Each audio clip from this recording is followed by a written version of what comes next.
John Deere is running the same playbook that broke Boeing. Not the weekend grower with a lawn tractor and 40 acres of hay.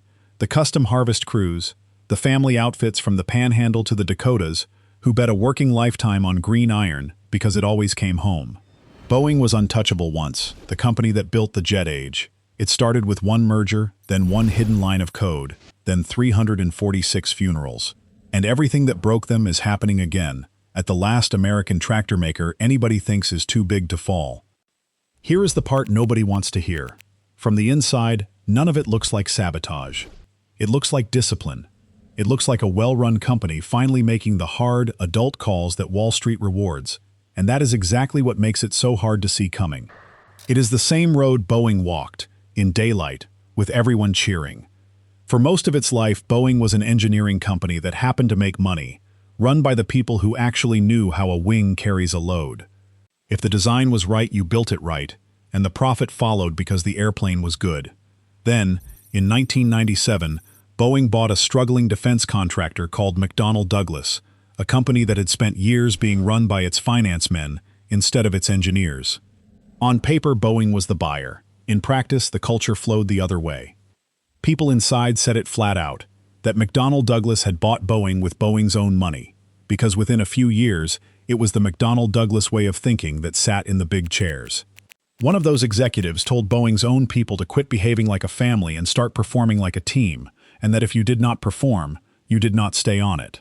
The engineers heard exactly what that meant. The airplane was no longer the point. The share price was the point. That is the same switch John Deere has thrown in our own decade, only with a green paint job. Deere today is run to the number, and the number this year is a tariff bill the company itself puts at $1.2 billion for 2026, roughly double what it carried the year before. Deere is meeting that pressure the way the new Boeing met all of its pressure, not by shielding the people who build the machines, but by handing them their notice. Same instinct, decades apart. Protect the margin, spend the workforce.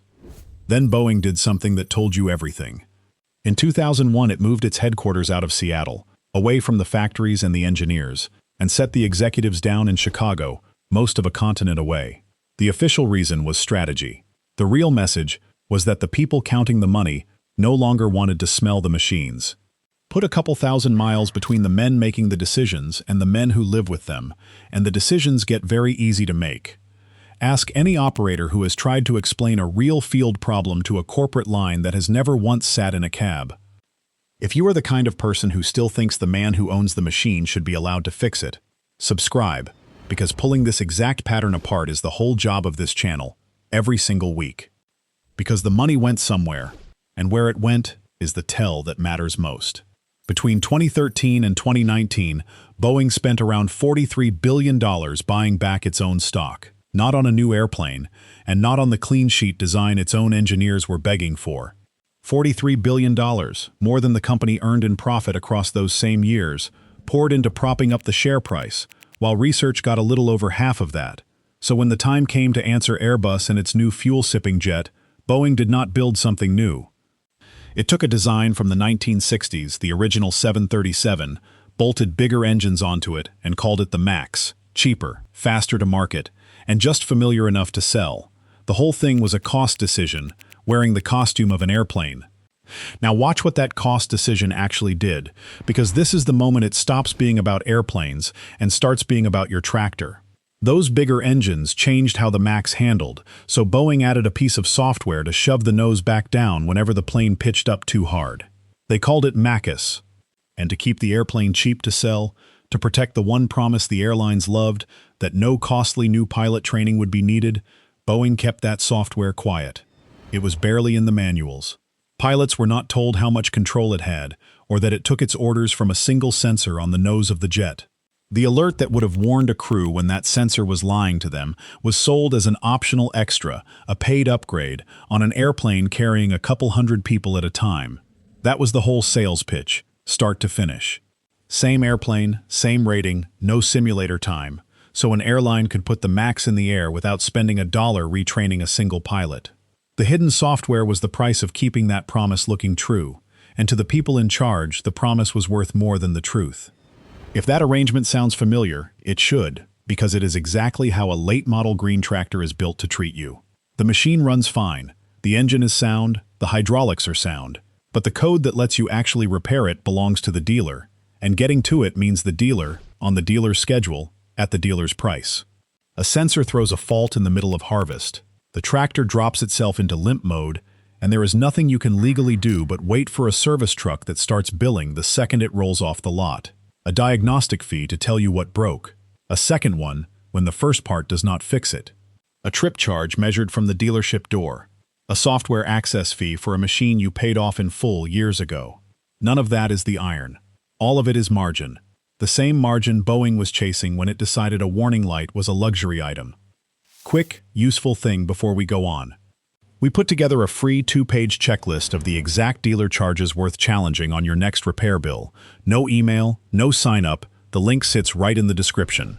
Pull 12 months of invoices out of the drawer, run it against them, and count how many of these you have already paid without a fight. Because the bill for all of this comes due, and for Boeing it came due in the worst way there is. On a clear morning, a Lion Air jet went into the sea off Indonesia, 189 people gone. 5 months later, an Ethiopian Airlines jet went down minutes after takeoff, 157 more. Same model, same software, the same single sensor feeding it bad data and pushing the nose at the ground while the crews hauled back on the controls and lost. 346 people in all, killed by a system most of them never knew was on the airplane. The MAX was grounded across the whole world for 20 months, the longest grounding of an American airliner there has ever been. And when the investigators went in, they did not find bad luck. A congressional investigation found what it called a culture of concealment inside Boeing, and oversight from the regulator so weak it barely counted as oversight at all. Boeing's own test pilot, in a simulator, had taken more than 10 seconds to work out what that software was doing to him, a situation the pilot himself called catastrophic, when the safety rules assume a human sorts it out in 4. They knew. It was on paper inside the building, and the airplane shipped anyway. Then Boeing was charged with a criminal fraud for deceiving the very regulator that was supposed to catch all of this, and it agreed to pay more than $2.5 billion to make the case go away. And here is the part that should sit hardest with anyone who has ever been handed a bill he could not argue with. $2.5 billion sounds like a punishment, until you hold it against a company that size, where it lands as the cost of doing business. The company could afford it. The families who buried people could not. That is the trade almost every time. The people who build the trap are never the ones standing inside it when it shuts. Now, nobody is telling you a locked tractor is a downed airliner.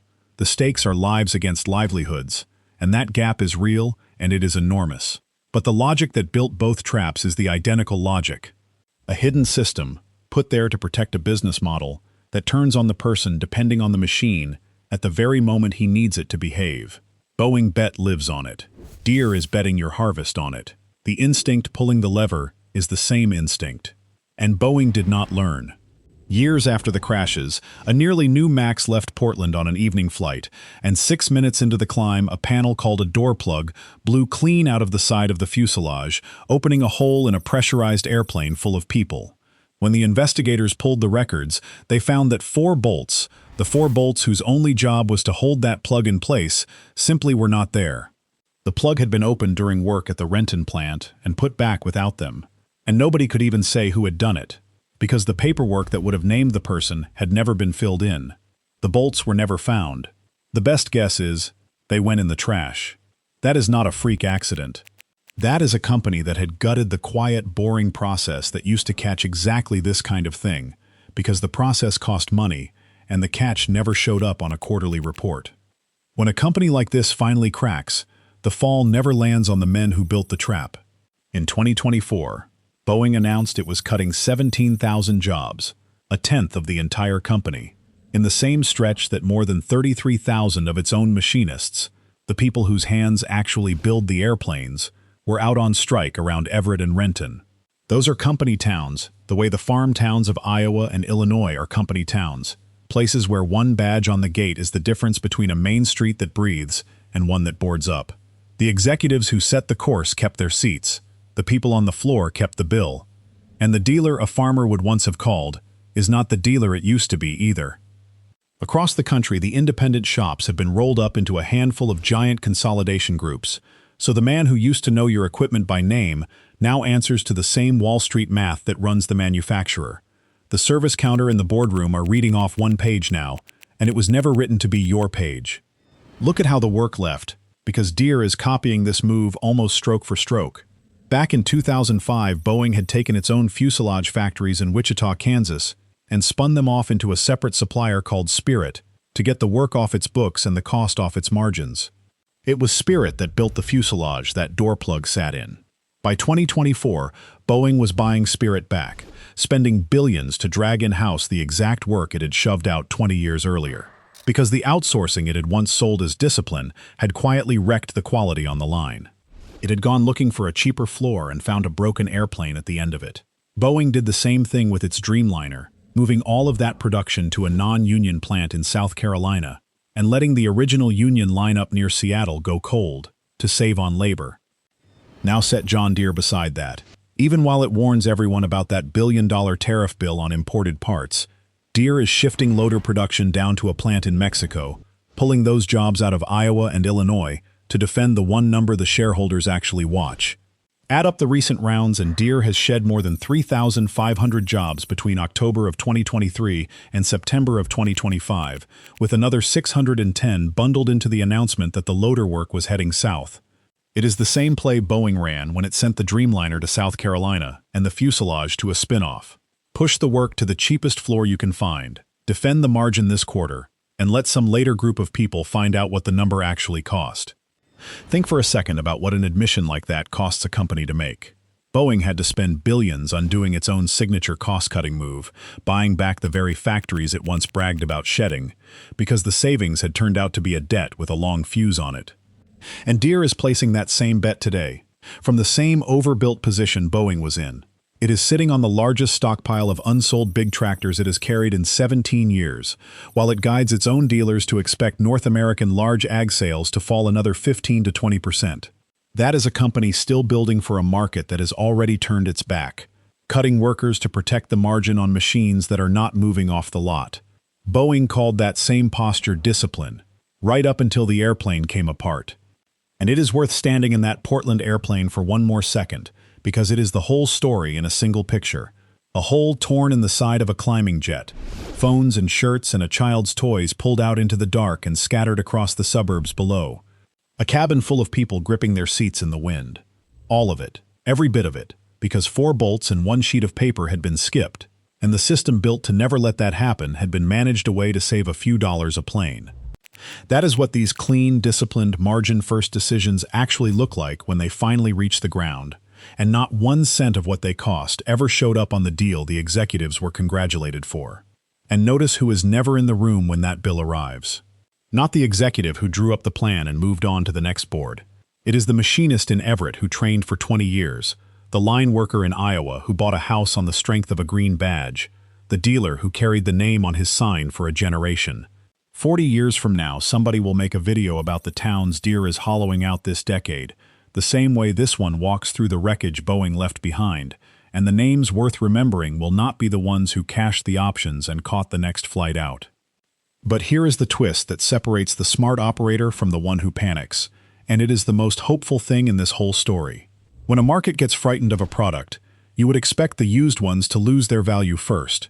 The exact opposite is happening. Clean, older, pre-emissions green tractors, the ones a farmer can still fix in his own shed without a factory password, are holding their value and in plenty of cases, climbing in price. That is not the old iron being worthless. That is the market voting, with hard cash, for the machines that genuinely belong to the person who owns them. The same verdict came in from the sky. After the MAX, the flying public and the airlines learned to fear the newest, most cost-optimized jet, and to trust the older, proven ones. And the company that once simply was commercial aviation handed the crown to Europe. Airbus passed Boeing to become the biggest plane maker on Earth, and never gave the lead back, and its single-aisle jet has now passed the 737 as the most produced airliner in history. The American champion that built the jet age runs second today, and it got there 1 disciplined quarter at a time, by choosing the share price over the airplane, until the airplane was no longer the best one in the sky. And Boeing did not vanish for any of it, because it was too iconic to be allowed to. It was charged with fraud, it paid, A judge threw out a later deal for going too easy on the company, and in the end the government simply dropped the criminal case. Nobody went to prison. The executives left with their packages, and their names still good at the next boardroom. That is what too big to fall really buys you. A company that can kill 346 people and still keep its name up on the building. John Deere is the last big, American-owned, full-line tractor maker, still standing on its own, and it is running that same playbook in plain sight, saying so on every earnings call. Nobody serious says Deere gets sold off next year. That was never the point.